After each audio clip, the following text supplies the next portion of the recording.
Ahora abordaremos el estudio de los nódulos tiroideos. Como ya hemos comentado, la enfermedad tiroidea la podemos dividir en dos grandes grupos. Las alteraciones funcionales, las cuales vimos recientemente, o sea, el hipotiroidismo y el hipertiroidismo. Y el segundo grupo de enfermedades tienen que ver con la morfología. En ellas podemos dividir también en dos subtipos. Los problemas de crecimiento ovóceo difuso, en el cual el crecimiento es generalizado, y el bóceo que se asocia a los nódulos tiroideos. Podemos tener un bóceo multinodular o bien podemos tener nódulos tiroideos únicos o múltiples sin bóceo. Lo importante es identificar la presencia de nódulos tiroideos. Como ya comentamos recientemente, la mejor manera de evaluar la morfología tiroidea es a través de la realización de un ultrasonido. Sin duda, el ultrasonido es el que ofrece la mayor cantidad de datos que nos pueden ser útiles para determinar si un nódulo debe ser sometido a biopsia o no es necesario hacerlo. Como ustedes ven, la morfología de los nódulos tiroideos puede ser tremendamente variada. Desde un nódulo quístico, el cual sabemos que es benigno, por definición, hasta nódulos mixtos, es decir, que tienen un componente sólido y un componente líquido, el cual puede tener distintas morfologías como ustedes lo ven aquí, o nódulos predominantemente sólidos, nódulos que tienen un componente mixto también, pero donde está bien separada la parte líquida de la parte sólida.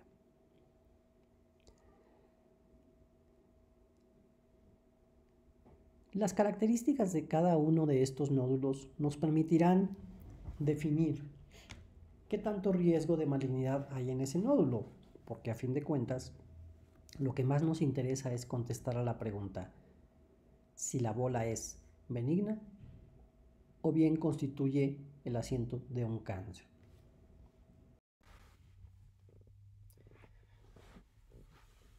Ahora bien, se ha intentado realizar una clasificación ultrasonográfica en relación a los hallazgos en los nódulos tiroideos. Todo con el objetivo de disminuir la amplia variedad de criterios que llevan a decidir si se debe invadir o no se debe invadir.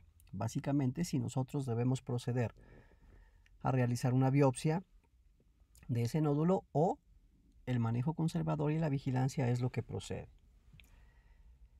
La clasificación ultrasonográfica de los nódulos tiroideos se conoce como TRADS. Esta es la de la Asociación Americana de Radiología. Y cada vez se ha ido perfeccionando más, de tal manera que es una clasificación que se usa actualmente y que debe seguirse usando y perfeccionando. Esta gráfica muestra de dónde viene la clasificación y cómo se da el puntaje. Es cierto que todavía no todos los radiólogos la manejan, pero sin duda la tendencia es a implementarla de una manera completa. En la parte de arriba, ustedes ven 5 recuadros que muestran características ultrasonográficas potenciales en un nódulo. De acuerdo a ella, se otorga cierto puntaje. Entonces, en el apartado de composición, nos va a decir el ultrasonografista si es un nódulo quístico, si es un nódulo espongiforme, si es un nódulo mixto, con un componente quístico y un componente sólido, o bien si es sólido por completo. De acuerdo a eso, se van otorgando puntajes. El más sólido o el sólido por completo otorga 2 puntos. La ecogenicidad es un dato importante. Si es anecoico, estamos seguros de que es líquido, entonces eso es un quiste. Y un quiste es benigno. Pasa por lo isoecoico y lo hipoecoico o lo muy hipoecoico. Entre más hipoecoico es un nódulo tiroideo, más probabilidad de que sea maligno. Entonces el puntaje será mayor. La forma. Aquí hay un asunto importante, lo explicaremos en clase, relacionado con lo ancho y lo alto de un nódulo. Normalmente, la gran mayoría de los nódulos son más anchos que altos en el corte axial del ultrasonido. Pero si es más alto que ancho, ese es un criterio que sugiere malignidad. Por eso aporta 3 puntos a esta clasificación. Los márgenes y sus bordes también son muy orientadores. Si son bordes suaves, si están bien definidos, no ofrece puntaje. Pero entre más irregulares son, o bien los márgenes se salen de el borde tiroideo, entonces otorga puntos. Y finalmente hay un concepto que es importante aclarar, que son las microcalcificaciones. Técnicamente no son microcalcificaciones. Su nombre correcto más bien es defectos hiperecogénicos puntiformes. La presencia de estos defectos hiperecogénicos es un fuerte indicio de malignidad. Las macrocalcificaciones, que también pueden existir en un nódulo tiroideo, sí otorga un puntaje, pero es mucho menor. Entonces, de acuerdo a estos criterios ultrasonográficos, se da un puntaje. Y entonces esta clasificación da 5 niveles, de TIRADS 1 al TIRADS 5. Entre más alto el nivel, más sugestivo es de cáncer.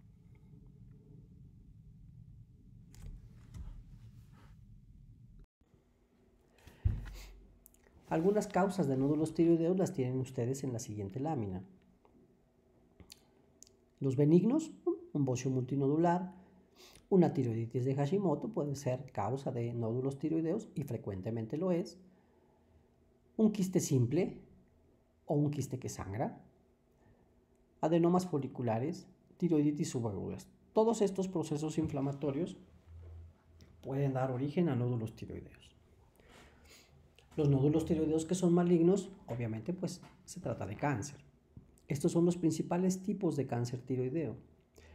Con mucho, el carcinoma papilar es el más frecuente. Constituye aproximadamente entre el 70 y el 80% de todos los carcinomas de tiroides. Otras variedades, como el carcinoma folicular, el carcinoma de células de Hürtel, el carcinoma medular, que es un carcinoma muy particular, los linfomas tiroideos primarios y las lesiones metastásicas, las cuales pueden ser muy variadas, pero sin duda mama y hueso tal vez sean los más frecuentes, junto con los linfomas. Entonces, cuando estamos frente a nódulos tiroideos, en general, muchos pacientes son eutiroideos. Entonces, los síntomas no son muy orientadores respecto a la malignidad. En todo caso, hay 2 datos que sí deben alertarnos y que nos pueden sugerir malignidad por síntomas. El primero es la disfonía. Un nódulo tiroideo más disfonía, sin duda es un nódulo que debe ser biopsiado y protocolizado porque la probabilidad de cáncer es mayor. Y el otro es la disfagia. Desde luego que para que la disfagia aparezca debe haber una extensión considerable. Es decir, es un signo más bien tardío. Nosotros debemos recabar antecedentes familiares, sobre todo haciendo énfasis en la enfermedad tiroidea. Existen mutaciones en el gen RED, por ejemplo, que sabemos que son de herencia autosómica y que se han visto en pacientes con cáncer tiroideo. No es infrecuente encontrar a familiares en primer grado con carcinoma de tiroides. Y desde luego que deberían ser sometidos los familiares por lo menos a escrutinio morfológico con ultrasonido para determinar si hay o no hay nódulos y por ende si deben ser sometidos a biopsias o no. Las características clínicas del nódulo pueden orientar. Un nódulo pétreo, de consistencia pétrea, y créanme que se siente como piedra, pues es altamente sugestivo. No necesariamente significa o es igual a cáncer, pero es altamente sugestivo. La presencia de nódulos o ganglios en la región del cuello debe ser explorada siempre que estemos ante un nódulo tiroideo. Desde luego que la palpación no ofrece siempre muchos datos y depende mucho de la experiencia de quien lo hace, pero no debemos dejar de hacerla. Como ya dije, gran parte de los nódulos tiroideos se presentan en pacientes con función tiroidea conservada. También puede haber síntomas de hipo o de hipertiroidismo. Lo que podemos decir es que un hipertiroidismo en un paciente con un nódulo tiroideo ofrece la menor posibilidad de cáncer. Es decir, un paciente con hipertiroidismo y con nódulos tiroideos, su probabilidad de cáncer es bastante baja. Aún así, nosotros debemos hacer la evaluación de acuerdo a la escala de T-RADS y en función de ello tomar la decisión de si debe ser sometido a biopsias.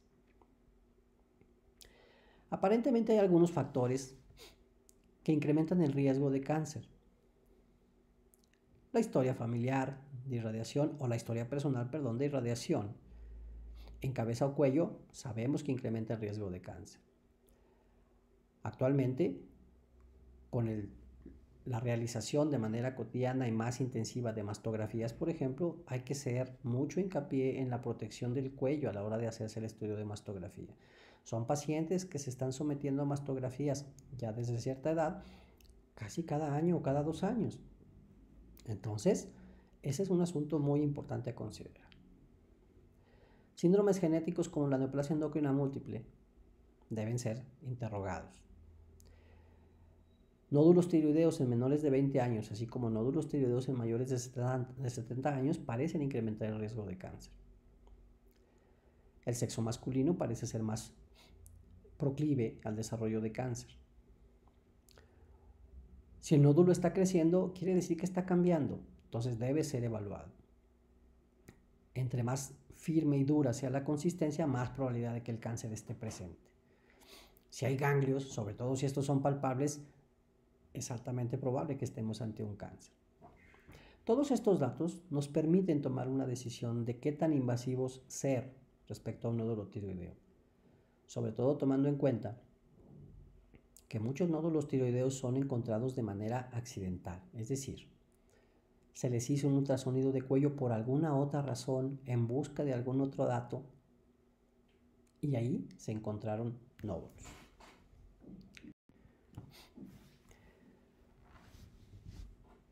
Ya vimos cómo se evalúa morfológicamente un nódulo tiroideo. Ahora, una vez que nosotros realizamos la biopsia por aspiración con aguja fina, entonces utilizamos la clasificación de Bethesda para reportar la citopatología tiroidea. En general se tiñe con hematoxilina y eosina y se visualiza. Y entonces tenemos 6 categorías citopatológicas por el sistema Bethesda. La primera, que es donde no hubo una muestra adecuada, a esa se le conoce como Bethesda 1. Entonces, un Bethesda 1 simplemente no significa que sea benigno, significa que no hubo una muestra satisfactoria, lo cual en ocasiones tiene que ver tanto con la dificultad de obtener la muestra como a la hora de procesarla, desde hacer el extendido de manera adecuada y fijarla con alcohol o con Cytospray.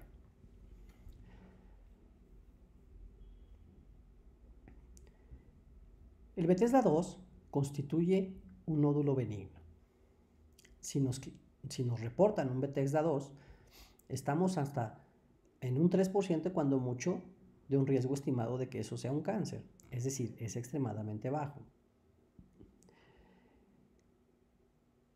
Los estadios 2 o los tipos 3, que es la atipia, y 4, que es la neoplasia folicular, son tal vez las más difíciles de concluir, es decir, de obtener un diagnóstico definitivo. Las 3 y 4 representan un gran reto porque deben ser evaluadas en el contexto de todos los hallazgos, tanto clínicos como ultrasonográficos, para definir si este paciente debe ser sometido a cirugía o no. En el 3 tenemos lo que es bien conocida como la atipia de significado incierto. Y el 4, frecuentemente reportada como neoplasia folicular. Entonces, estas dos situaciones, como vamos a ver más adelante, también tienen una sugerencia respecto a la conducta. La pregunta básica aquí, una vez que ya uno hizo un nódulo tiroideo y lo sometió a revisión patológica y nos reportaron un Bethesda, es que este 3 y 4 no podemos definir por biopsia si es benigno o es maligno. La única forma de resolver este problema es con la pieza, con el nódulo completo. Eso implica hacer por lo menos una hemitiroidectomía. En el caso de las categorías 5 y 6, sin duda la conducta es quirúrgica. El 5 con alta sospecha de malignidad y el 6 con un cáncer, diagnosticado desde la biopsia. De todas maneras, uno siempre debe esperar al resultado final de patología. Entonces, en vista de que el hipertiroidismo es rara vez asociado a los nódulos tiroideos, en los nódulos tiroideos como a un cáncer, es decir, un paciente con hipertiroidismo tiene muy bajas probabilidades de tener un cáncer. En función de eso se establecen estas medidas, este protocolo. Si yo tengo una TSH baja, quiere decir que tengo un hipertiroidismo. Y entonces ahí me sugieren hacer un gamagrama. Preferentemente con yodo, ya hemos platicado de eso y lo vamos a volver a reforzar. Haré un gamagrama. Si capta el gamagrama, entonces yo puedo concluir es un bocio multinodular o bien es un nódulo solitario. Para ambos casos, ¿sí? Si es un nódulo solitario y capta, quiere decir que estoy ante un adenoma tóxico. Si tengo un bocio multinodular y el ultrasonido no ofrece sospechas de cáncer, yo debo hacer seguimiento en estos dos casos. Pero si el ultrasonido es sospechoso, aún siendo caliente, yo no puedo estar tan seguro. Y en ese caso debo considerar la biopsia por aspiración con aguja fina. Entonces, como decía en la sección anterior, en la lámina anterior, aunque los reportes digan que un paciente con hipertiroidismo rara vez tiene cáncer, de todos modos la evaluación del nódulo debe ser independiente, debe ser basada en los hallazgos ultrasonográficos. Ahora bien, cuando tenemos altos niveles de TSH, pues entonces estamos frente a un hipotiroidismo. Y entonces el ultrasonido otra vez es el que nos va a permitir sacar conclusiones. Si no hay nódulos, entonces aquí me recomiendan medir anticuerpos antitiroideos, pero tendré que darle levotiroxina. ¿Sí? Si tengo nódulos, de todos modos, debo medir anticuerpos antitiroideos y seguramente tendré que dar, independientemente de cualquier cosa, tengo que darle levotiroxina. Tengo una TSH alta. Ahora, si el ultrasonido es sospechoso, en base a los hallazgos de T-RADS, la biopsia es la que tengo que hacer. Entonces, una vez que hago una biopsia, vamos a clasificarlo de acuerdo a Bethesda, ¿sí? Entonces me dirán benigno, neoplasia folicular, que corresponde a las 3 y 4, y la de malignidad. Si es benigno, si es quístico, bueno, puedo no necesariamente hacer algo, sino solo seguimiento, o bien puedo puncionar, extraer el líquido, aunque la probabilidad de recidiva es alta. Si es francamente benigno, otra vez, pero es sólido, bueno, entonces tenemos que estar seguros simplemente de que la función tiroidea es normal de que no está causando síntomas compresivos y en ese caso determinar la funcionalidad, es decir, si los niveles de hormona tiroidea son normales o son anormales y en función de eso tomar una decisión. Si hay sospechoso de malignidad o bien en las neoplasias foliculares, como ya dijimos, debemos tomar una decisión. Aquí tiene mucho que ver la decisión del paciente, sobre todo en las categorías 3 y 4, como ya dijimos. Bien, entonces, haciendo un poco de énfasis en lo que son los gamagramas, volvemos a reforzar esta información. Un gamagrama tiroideo puede ser hecho con 3 tipos de radionúclidos: yodo 131, tecnesio 99 y metoxiisobutiliosonitrilo. Yo debo especificar qué tipo de gamagrama quiero y en función de la información que da cada uno es lo que yo pediré. Un tecnesio 99 da información respecto a la vascularidad del nódulo. Un yodo 131 da información respecto a la funcionalidad del nódulo. Y el metoxiisobutiliosonitrilo da información respecto a actividad mitocondrial. Como ya dije, el principal carcinoma en tiroides es el papilar. Aún dentro de los papilares existen subclasificaciones. Para nosotros en este punto no es relevante recordar cuáles son. El carcinoma papilar de tiroides es el principal y por ahora baste con eso. Una vez que nosotros estamos frente a un diagnóstico de cáncer, sin duda hay varias cosas que comentar. La primera de ellas es que el cáncer papilar de tiroides, que es el más frecuente, sin duda es un cáncer muy tratable. Es de un crecimiento relativamente lento, permite hacer muchas cosas. Entonces, el pronóstico en general es bueno. Eso es lo primero que hay que decir, pero no deja de ser un cáncer. Y como cáncer, pues tiene las capacidades de un cáncer, es decir, de extensión hacia otros tejidos. De metástasis a distancia también. Pulmón, huesos, sin duda son los sitios más afectados. Una vez que tengo cáncer, debo someter a cirugía. La cirugía que se hace es una tiroidectomía, total o bien subtotal. La subtotal implica que se quita todo el tejido tiroideo, pero se deja la cápsula posterior. Esa es la diferencia entre una total y una subtotal. Es el primer paso para el tratamiento. Salvo contadas excepciones, la cirugía es tiroidectomía total. Muchas veces el cirujano oncólogo, hará una resección de todos los ganglios, ¿sí?, de las cadenas anterior y media para someterlos a revisión. Una vez con toda esa información, entonces yo puedo clasificar a mi cáncer, estadificar a mi cáncer básicamente como de alto riesgo o de bajo riesgo. Entonces, una vez que opero, pues desde luego que ya no habrá hormonas tiroideas porque no habrá tiroides y habrá que reemplazar. Pero más allá de eso, lo importante es el segundo paso. El segundo paso tiene que ver con la aplicación de yodo radiactivo.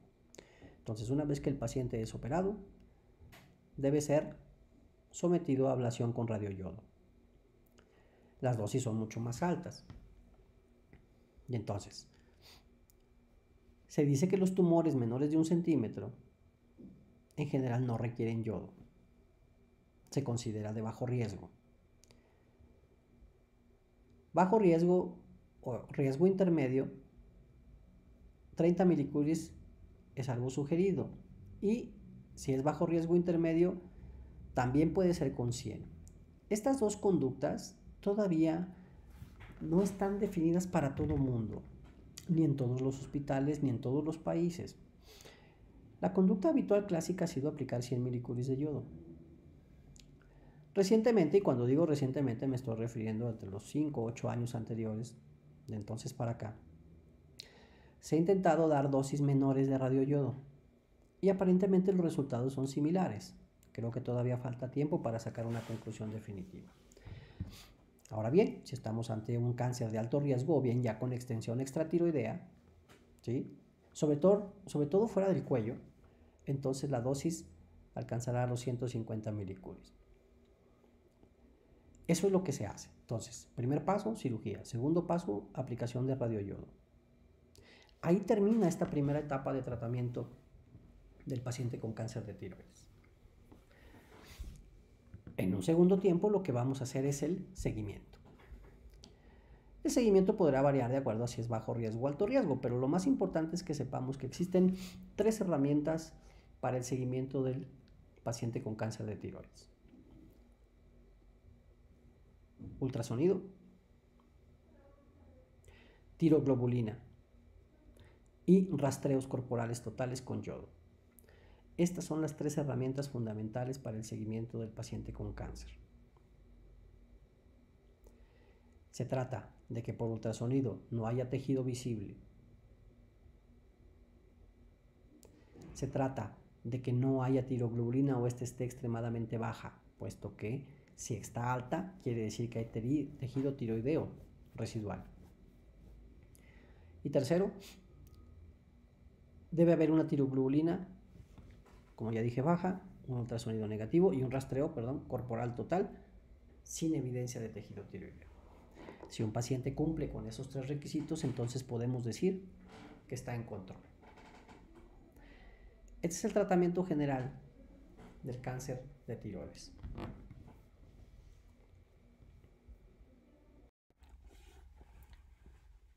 La enfermedad tiroidea en el embarazo es tremendamente frecuente. Más complicado aún es que hay muchas alteraciones en el perfil tiroideo que nos llevan a un mal diagnóstico y por ende a un mal tratamiento. En este apartado trataremos de comentar algunas de las situaciones a las que más frecuentemente nos podemos enfrentar y que implican de una forma indispensable tener la información necesaria para, primero, saber cuándo tratar, saber cuándo solo hay que vigilar y tranquilizar a la madre, porque ese es un factor muy importante en este contexto. Entonces, mencionaré de una forma general cuál es el diagnóstico, sobre todo bioquímico, porque el diagnóstico clínico, que es algo que también hay que comentar, en ocasiones resulta difícil, sobre todo cuando hablamos de hipotiroidismo. El hipertiroidismo, como lo he comentado en los apartados anteriores, es mucho más fácil de sospechar. En el contexto de un embarazo, ya habíamos comentado la necesidad de evaluar el nivel de hormonas tiroideas, por ejemplo, en una mujer con hiperemesis gravídica. El hipotiroidismo es mucho más difícil, puesto que muchos síntomas propios del embarazo, propios de la hipersecreción de progesterona y estradiol, se pueden confundir fácilmente. La hipersomnia diurna, el estreñimiento, cierto edema, fatiga, cambios en el estado emocional, todos ellos pueden ser consecuencias solo del embarazo. Entonces requiere una alta sospecha clínica, pero sin duda debemos tener en mente estas situaciones, sobre todo en cierto tipo de pacientes como aquellos que ya se conocen con un antecedente de enfermedad tiroidea o bien familiares en línea directa. Aquellas que han tenido abortos repetidos o pérdidas del embarazo en otro estadio, de manera frecuente, debe sospecharse enfermedad tiroidea. La utilidad del ultrasonido en el embarazo pierde mucho. De hecho, no se recomienda en general hacer un ultrasonido de tiroides a menos que haya una sospecha muy clara de alguna patología que se pueda complicar en el embarazo. La búsqueda de nódulos en el embarazo no se sugiere de manera rutinaria, puesto que de cualquier manera no se intervendría quirúrgicamente a esta paciente. La prioridad sería el embarazo y entonces lo que sí nos importa es la evaluación funcional. Medir anticuerpos antitiroideos en el embarazo nos va a permitir tomar decisiones, sobre todo cuando ciertos perfiles tiroideos puedan tener alteraciones. Y el tratamiento.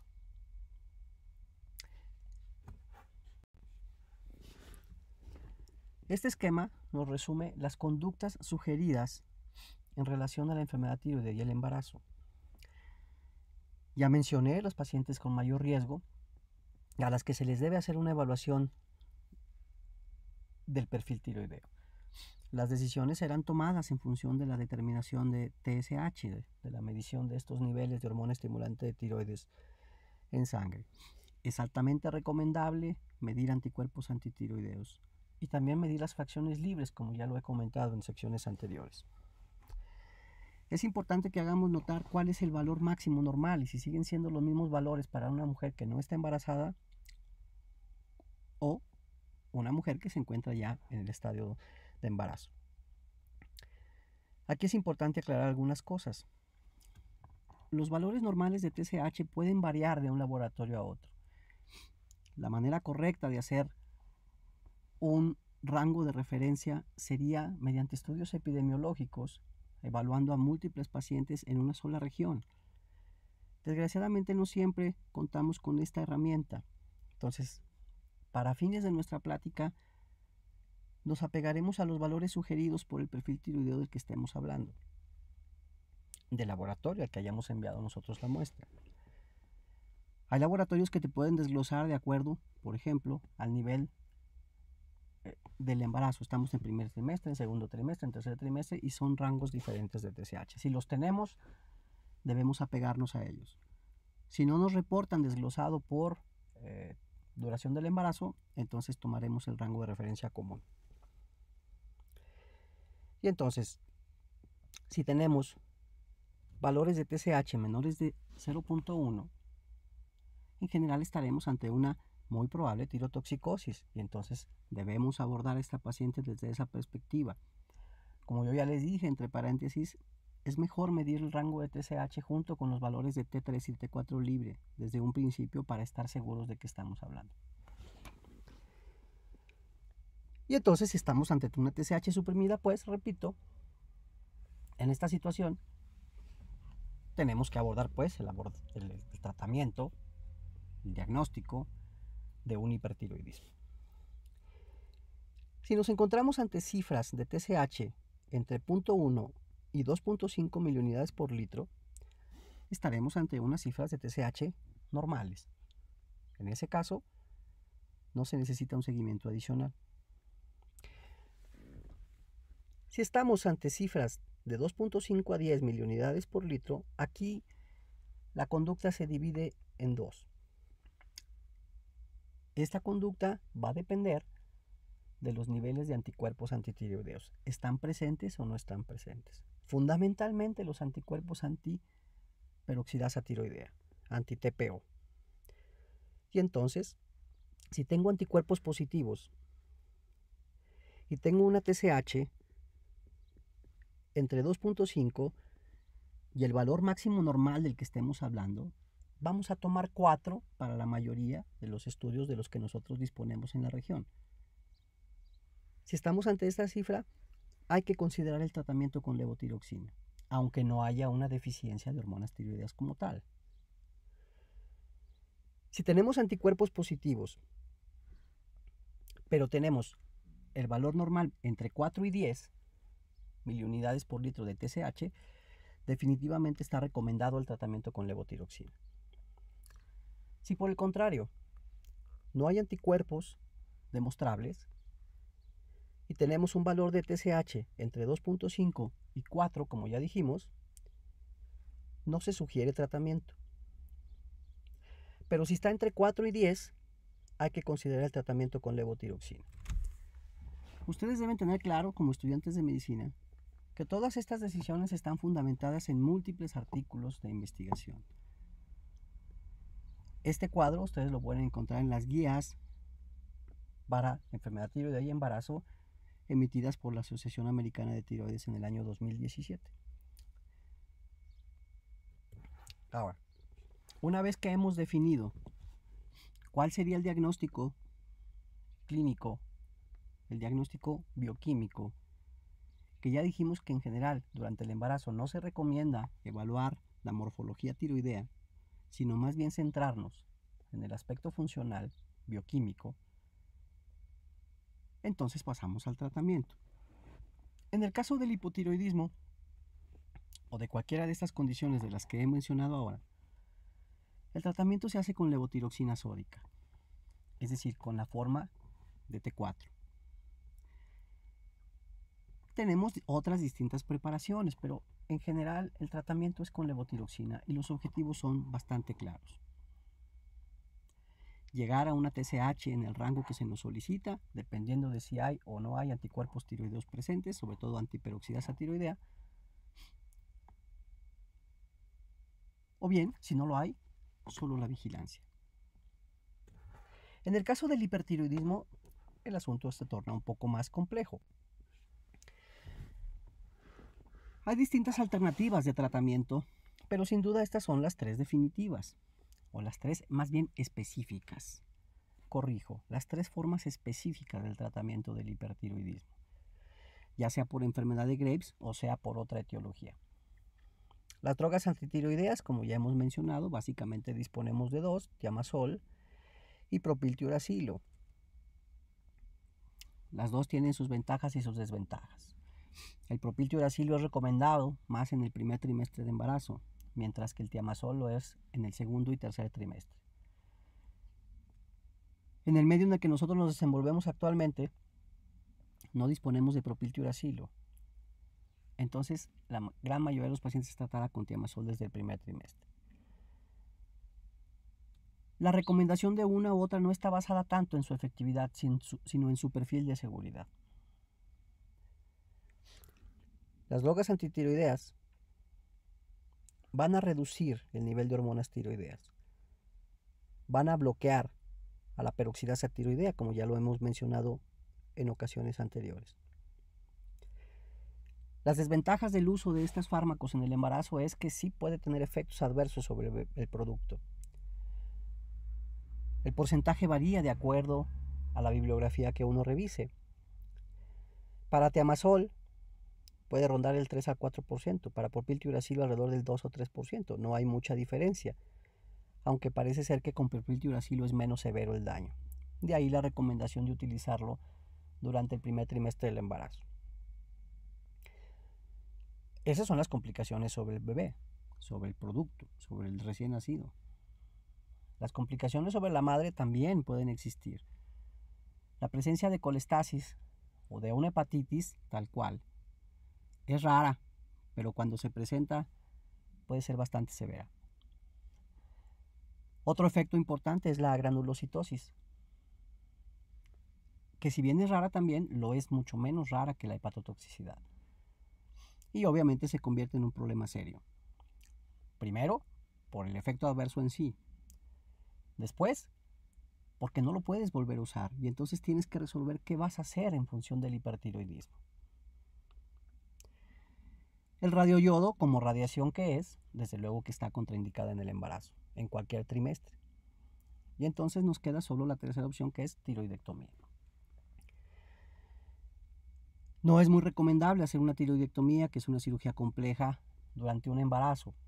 Pero si no queda opción, en general, se recomienda en la medida de lo posible que se haga en el segundo trimestre, porque parece ser el más seguro. Desde luego que hay otros fármacos que nos pueden ser útiles, como el mismo bloqueo con yodo. Acuérdense del efecto de Wolff-Chaikoff que ya les había yo platicado. Eso nos va a dar cierto tiempo, en general, para preparar para una cirugía, porque no habrá otra alternativa. El uso de betabloqueadores que se hace en el embarazo debe hacerse con mucho cuidado, porque sí puede llevar a bradicardia fetal, porque a fin de cuentas cualquiera que sea el betabloqueador tiene la facultad de atravesar la barrera placentaria. Entonces debe tomarse muy en cuenta esta situación y de preferencia usarlo por tiempos cortos. El uso de esteroides, sobre todo de glucocorticoides en el embarazo, puede llegar a usarse sobre todo en estados graves. Una mujer embarazada con tormenta tiroidea puede requerir un manejo en terapia intensiva y ser un asunto bastante delicado.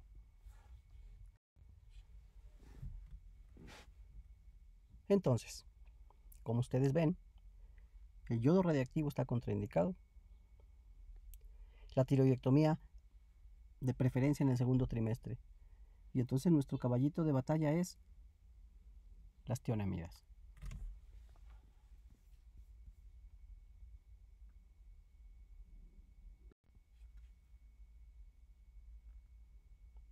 una tiroiditis.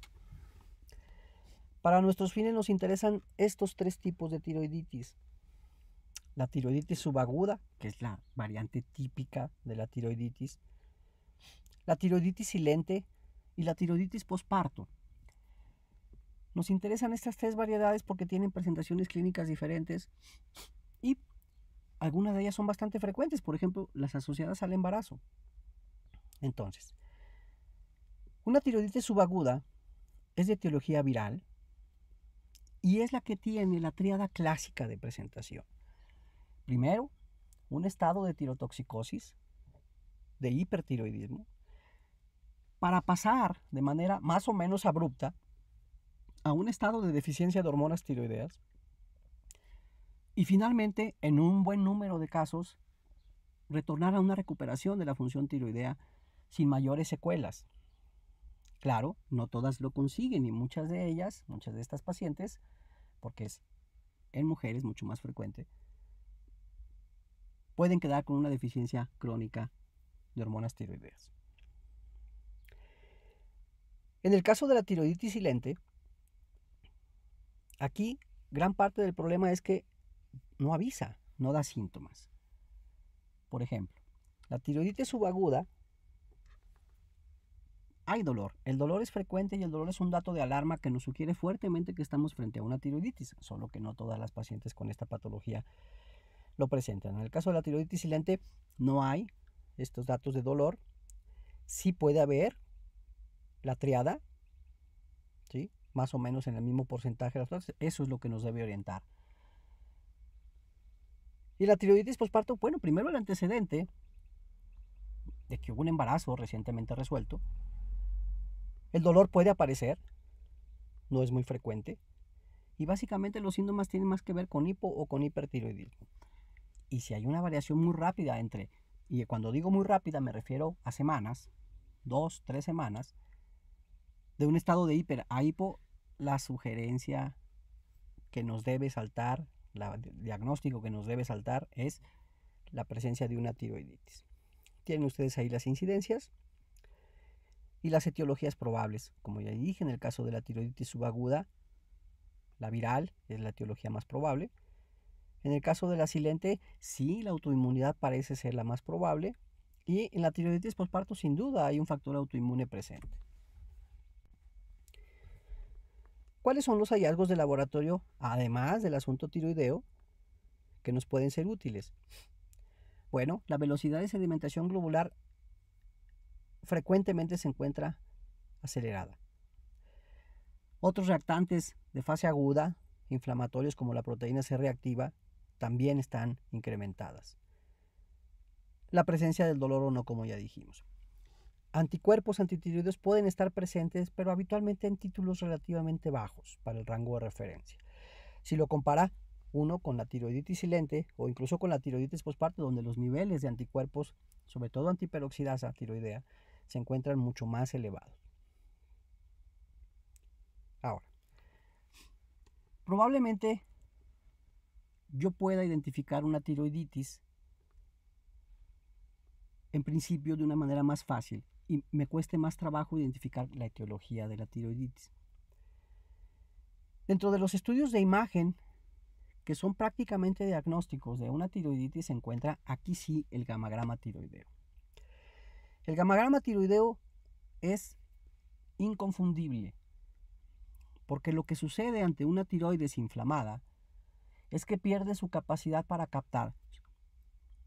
Y entonces, cuando uno solicita un gamagrama tiroideo, sobre todo con yodo 131, la tiroides no pinta.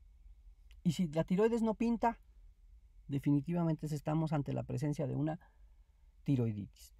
Ya será en un segundo concurso que nosotros tratemos de identificar la etiología. ¿Es una subaguda? ¿Es una silente? ¿O estamos ante una tiroiditis posparto, que supongo que es mucho más fácil de diagnosticar por el antecedente de embarazo reciente? Los hallazgos patológicos son también variables, aunque en general no se procede a la biopsia para diagnosticar una tiroiditis. En el caso de la subaguda sabemos que es una inflamación granulomatosa, de hecho que Por esta razón también se le puede llamar tiroiditis granulomatosa. En el caso de la tiroiditis silente y la tiroiditis posparto, como ya mencionamos que hay un factor autoinmune muy claro, los infiltrados serán linfocitarios.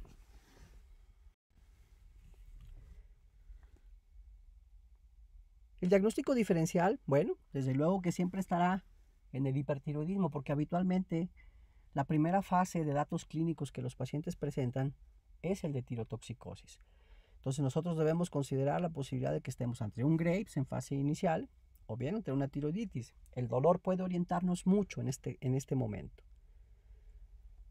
Cuando está el dolor, la sospecha de tiroiditis, e insisto, debe estar en nuestra cabeza. Entonces, para las tiroiditis en general, esta fase tirotóxica debemos nosotros a veces esperar un poco para poder saber si estamos ante un Graves que inicia o bien estamos ante una tiroiditis. Si nosotros podemos hacer el gamagrama cuando existe una duda, porque ¿cuándo va a existir una duda ante si es un Graves o no? Bueno, si la paciente tiene exoftalmos, si tiene bocio, seguramente estamos ante un Graves. Si no tiene exoftalmos, si no tiene otro dato sugestivo, entonces ahí es donde nuestra duda es razonable y debemos ser cautos. Porque en general, como ya dijimos que esta enfermedad inflamatoria tiroidea tiene varias fases, la fase tirotóxica en general no se trata con tionamidas, se trata con betabloqueadores, solamente con betabloqueadores y antiinflamatorios, los cuales pueden ser en general no esteroideos en principio, pero podemos llegar a utilizar glucocorticoides en algún momento si es necesario. Pero sabemos que va a cambiar la etapa, que primero será hipertiroidea, pero después pasará al hipotiroidismo. Y entonces no tiene sentido dar un fármaco que, por otro lado, su mayor efecto será entre los 7 y 10 días. Y entonces lo único que podemos estar haciendo es bloquear una glándula de más. Y entonces hacer más profunda la fase hipotiroideo que vendrá después. Entonces el uso de betabloqueadores es clave aquí para disminuir los síntomas, acallando toda la hiperactividad simpática que trae consigo el exceso de hormonas tiroideas. Los resultados a largo plazo, las posibles secuelas son variables también dependiendo del tipo de tiroiditis del que hablemos. En el caso de la subaguda, la mayoría se recupera y no vuelve a tener mayores problemas con esto. Pero de un 5 a un 15% pueden permanecer hipotiroideas, más allá de un año, de 2, incluso de manera permanente. Para las tiroiditis silentes, el porcentaje de hipotiroidismo definitivo ronda el 10 y 20%, y donde es mucho más alto es en las pacientes con una tiroiditis posparto, donde el hipertiroidismo perpetuo puede llegar hasta el 50% de los pacientes. La recurrencia, como insisto, es muy baja en los pacientes con tiroiditis, es decir, pueden volver a tener otro evento, es bastante raro. No así en las tiroiditis silentes y no así en las tiroiditis posparto. Pueden volver a tener otros eventos de tiroiditis sin duda. Entonces es muy importante llegar al diagnóstico etiológico, sí, porque en eso se desprende mucho el pronóstico de esta paciente.